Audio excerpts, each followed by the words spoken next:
नमस्कार बालमित्रांनो, आज आपण रामरक्षेतील पुढील श्लोक पाहू. जिह्वा विद्यानिधे पातु कंठं भरतवंदितः, स्कंधौ दिव्यायुधः पातु भुजौ भग्नेशकारमुखः. आता मी तुम्हाला याचा अर्थ सांगतो बरं का. जिह्वा विद्यानिधे पातु, पातु म्हणजे रक्षण करणे, टू प्रोटेक्ट, टू सेव्ह. विद्यानिधी, निधी म्हणजे काय?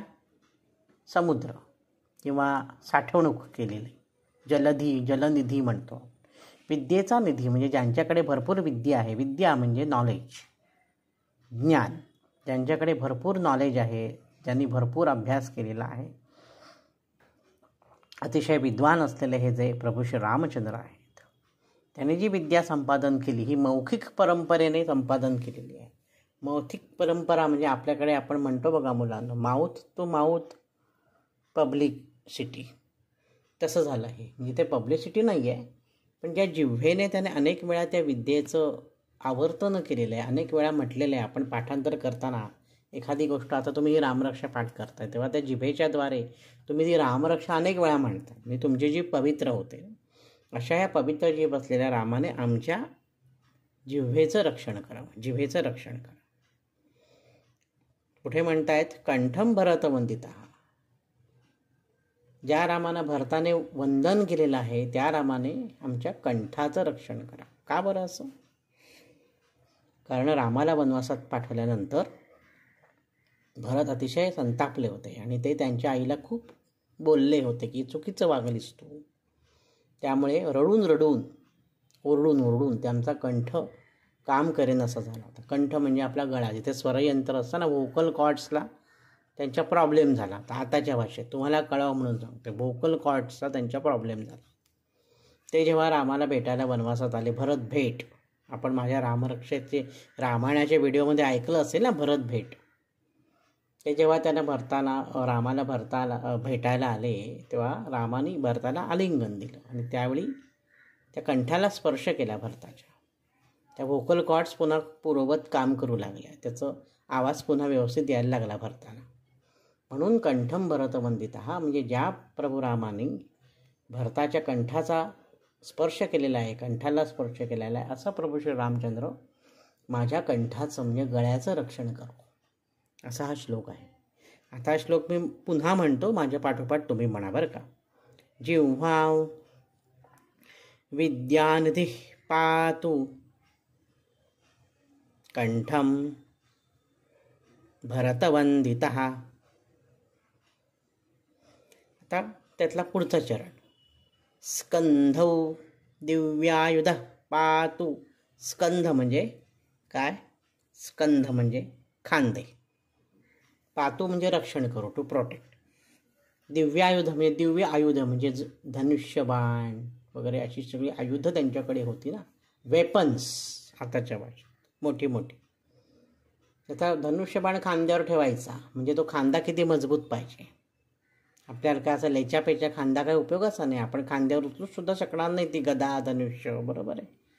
एवढंच काय, छत्रपती शिवाजी महाराजांनी वापरलेल्या तलवारी, मावळ्यांनी वापरलेल्या तलवारी, आपण जेव्हा संग्रहालयात जातो ती तलवार आपण एका हाताने उचलूही शकत नाही.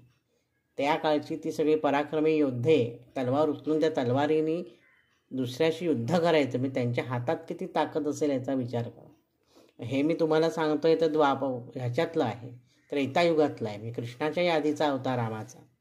त्या रामाच्या खांद्यांमध्ये केवढी ताकद असेल ना. मग एवढं एकदम मस्त ताकद असलेला जो राम आहे ना, त्यांनी माझ्या खांद्यांचं रक्षण करावं म्हणजे माझ्या खांद्यात सुद्धा अशीच ताकद येईल असं म्हणायचं. भुजौ भग्नेश कारमुका. भुजौ म्हणजे हात, ज्या हाताने त्यांनी कारमुक म्हणजे धनुष्य, शिवधनुष्य जे भंग केलं सीता स्वयंवरात. आता ही सगळी गोष्ट मी सांगत नाही तुम्हाला, एवढा वेळ नाही आपल्याकडे, आता पूर्ण रामायणात सांगावं लागेल. तर सीता स्वयंवराच्या वेळी त्यांनी धनुष्यभंग केलं होतं. ज्या भुजांनी, म्हणजे त्यांचे किती स्ट्रॉंग पाहिजेत बघा. भुजा म्हणजे हात, हँड्स. त्यांनी सुद्धा माझ्या हाताचं रक्षण करावं असं म्हणता येते. आता पूर्ण श्लोक मी हळूहळू म्हणतो, माझ्या पाठोपाठ तुम्ही हळूहळू म्हणा. जिह्वा विद्यानिधिः पातु कंठं भरतवन्दितः स्कन्धौ दिव्यायुधः पातु भुजौ भग्नेशकारमुखः. आता पुढचा 7वा श्लोक.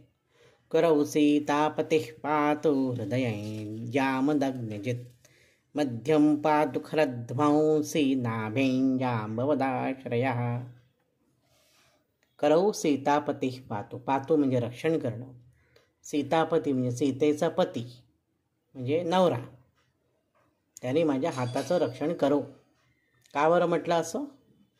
कारण सीतेचा हातात धरणं हे किती मोठं काम आहे की नाही. किती तो हातसुद्धा पवित्र असेल. सीता म्हणजे आदिमाया. त्या आदिमायेचा हातात धरलेला आहे.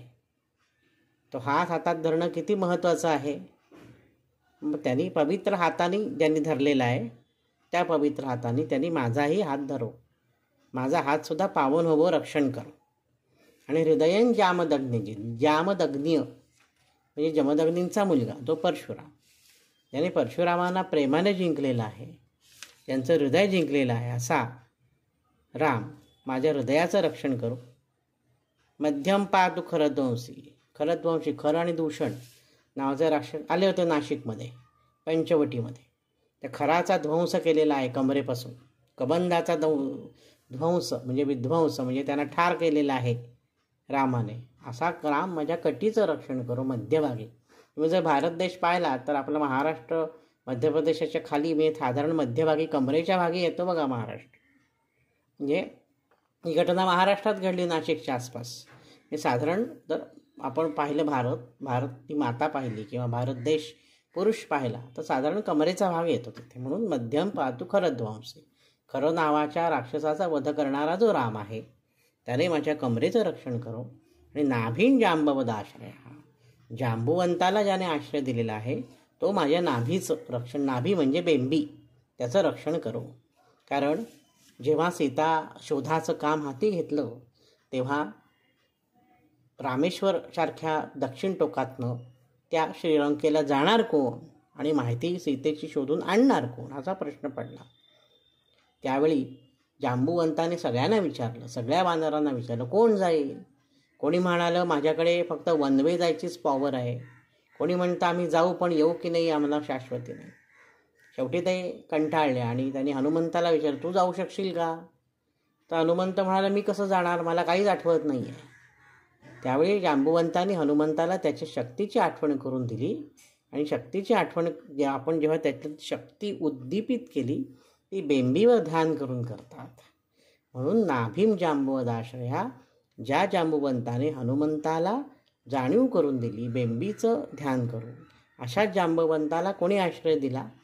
आश्रय दिला रामाने. म्हणून तो राम माझ्या बेंबीचं रक्षण करो असं म्हटलेलं आहे. जांबुवंत म्हणजे अस्वल जमातीतील एक प्रकार. जसं वानर हे मरकट म्हणजे माकड जमातीतील प्रकार आहे ना, तसा जांबुवंत हा अस्वल जमातीतील प्रकार आहे. तर हा श्लोक मी पुन्हा म्हणतो, माझ्या पाठोपाठ तुम्ही म्हणा.